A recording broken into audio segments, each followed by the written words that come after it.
मुझे अभी योग में अंदर से ये फीलिंग आई कि बाबा इतना भोला है, इनोसेंट है, सब कुछ जानता है, फिर भी इनोसेंट है। तो प्योरिटी माना क्या?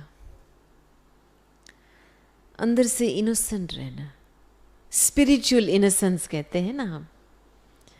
जब भी टू मच नॉलेज है ना, तो बुद्धि भी टू मच चलती है, और उसमें हमारी जो सूक्ष्म सरलता की एनर्जी, जेंटलनेस, स्वीटनेस, वो ख़त्म हो जाती है। जैसे हम टू मच बुद्धिवान बनते हैं तो एनर्जी हमारी ज़्यादातर हार्ड हो जाती है। तो हमने बहुत बारी देखा बाबा को कैसे बच्चे चाहिए जो बिल्कुल इनोसेंट है। इनोसेंट का मतलब नहीं कि बुद्धू इनोसेंट का मतलब कि जानते हुए भी, देखते हुए भी ना देखो, जानते हुए भी वो बात मर्ज हो जाती है। नहीं, कभी कभी हम बड़े संगठन में रहते हैं, सब कुछ दिखाई तो देता है, राइट। और एक आदत होती है हमारी बुद्धि की, जब भी हम बहुत होशियार होते हैं ना, तो हम राइट रॉन्ग में फंस जाते हैं। इसका ये राइट था, ये रॉन्ग था, ये ऐसा होना चाहिए, वैसा होना चाहिए। जब भी टू मच नॉलेज होता है, अपने आप को सूक्ष्म में हम अपने आप को राइट समझते हैं। राइट समझने के कारण हम खुद परेशान होते हैं। फिर बाबा जो श्रीमत देता है कि बच्चे, आप जो कुछ देखते हो, कुछ गलत देखते हो तो बड़ों को बता दो और निरसंकल्प हो जाओ। ये दो एस्पेक्ट है डायरेक्शन में। बड़ों को बता दो और खुद को फ्री बना दो। हम क्या करते हैं, कुछ ठीक नहीं देखा, सोच चलाते हैं, बड़ों को तो बताते हैं, लेकिन फिर हम इंतजार करते हैं इसका नतीजा क्या है, क्या एक्शन लेंगे, कुछ तो होना चाहिए ना। हाँ? फिर आपस में ग्रुप बनाते हैं, इसका एनालिसिस करते हैं। गई कमाई चट। श्रीमत का यही फाउंडेशन है कि श्रीमत का पर्पस है हमको मुक्ति दिलाने के लिए। तो ये अनेक प्रकार की जो श्रीमत बाबा ने हमको बताया है, हमको हमारे माइंड को प्योर रखने के लिए बताया है। आप खुद अपनी फ्रीडम की वैल्यू करते हो, प्यूरिटी की वैल्यू रखते हो, तो आप उसको जरूर छोड़ेंगे। क्योंकि किसी और के कर्म के हिसाब किताब के ऊपर आप कमेंट दो, क्रिटिसाइज करो, जजमेंट पास करो, आपको क्या पता इसका अकाउंट क्या है, क्या पता। आप बस इतना ही देख रहे हो, बाकी इसकी स्टोरी 84 जन्म की स्टोरी है।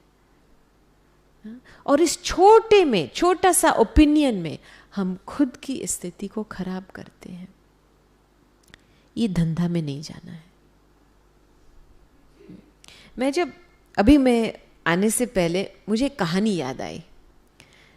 हमारी दादी इतनी स्वीट है, भोली है, सभी दादियाँ ऐसी है, लेकिन दादी जानकी को एक बारी हम मॉल में लेके गए थे, है ना। विदेश में बड़े बड़े मॉल होते, चमकती हुई मॉल्स होते हैं, शॉप्स बड़े होते हैं। तो हम दादी को व्हीलचेयर में बिठा के मॉल में लेके गए। बहुत लंबा मॉल था। तो एंट्रेंस से आए, फिर एग्जिट से निकले, कम से कम 20 मिनट तो लगा। तो रास्ते में दादी को सब कुछ दिखाया। तो लास्ट में जब हम मॉल से एग्जिट हो रहे थे, तो दादी ने हमको फिर इकट्ठा किया और हमको इतनी मीठी प्यार भरी दृष्टि दी और बोला, अरे मेरी बिचारी बहनें, देखो कितनी मायावी दुनिया में रह रहे हो आप। बहुत दया आया दादी को, क्योंकि इतना सब कुछ चमकता हुआ देखते हुए भी। और फिर मुझे दूसरा जो इंसिडेंट याद आया, हंसी वाला था। हमारा जो लंदन का बलवंत भाई है ना, आप जानते हो बलवंत भाई को, हमारा पुराना भाई है, वहाँ का मेंटेनेंस देखता है सब कुछ। तो उसका बहुत शौक था कि मैं मैराथन करूं। वो मैराथन होता है ना जिसमें वो दौड़ते हैं, 10 किलोमीटर का मैराथन होता है, 1 माइल का मैराथन होता है, 5 माइल का। तो लंदन का मैराथन सारे विश्व में मशहूर है। तो पता नहीं इसके दिमाग में क्या आ गया, लेकिन इसको ये प्रेरणा हुई कि मुझे ये मैराथन ज़रूर दौड़ना है। तो उसने बिल्कुल अपने लिए ट्रेनिंग शुरू किया, और स्पॉन्सरशिप भी लेते हैं। जब भी मैराथन में दौड़ते हैं तो 1-1 माइल के लिए मैंने स्पॉन्सरशिप लेते हैं, फिर जितना दौड़ते उतना पैसा भी मिलता है। वो नॉर्मल एक रिवाज होता है मैराथन का। तो ट्रेनिंग भी किया, भाग भी लिया मैराथन में। तो उसको कोई नंबर तो नहीं आया, बेचारे कई कई जगह पे वो दौड़ने से बजाय वो चल रहा था, क्योंकि ज़्यादातर डिफ़िकल्ट है वो मैराथन। लेकिन उसको पैसा बहुत मिला मैराथन से, क्योंकि इसकी इच्छा थी कि मैं बाबा के लिए कुछ करूं। तो उसको कितना मिला? 33,000 पाउंड्स मिला। बहुत है ये, देखा जाए तो फिर बाद में बहुत खुश हो गया, उसको सर्टिफिकेट मिला कि मैंने मैराथन पास किया। तो दादी के पास गया। अभी दादी को कैसे समझाओ मैराथन क्या है? मैराथन का शब्द कोई है क्या हिंदी में? नहीं है ना। तो हम दादी को एक्सप्लेन कर रहे थे, दादी इसमें हमको दौड़ना है। तो दादी पूछती थी क्यों दौड़ना है, ये रेस है तो क्यों दौड़ना है, इसका मतलब क्या है? तो फिर बलवंत ने बोला हम पैसे के लिए दौड़ते।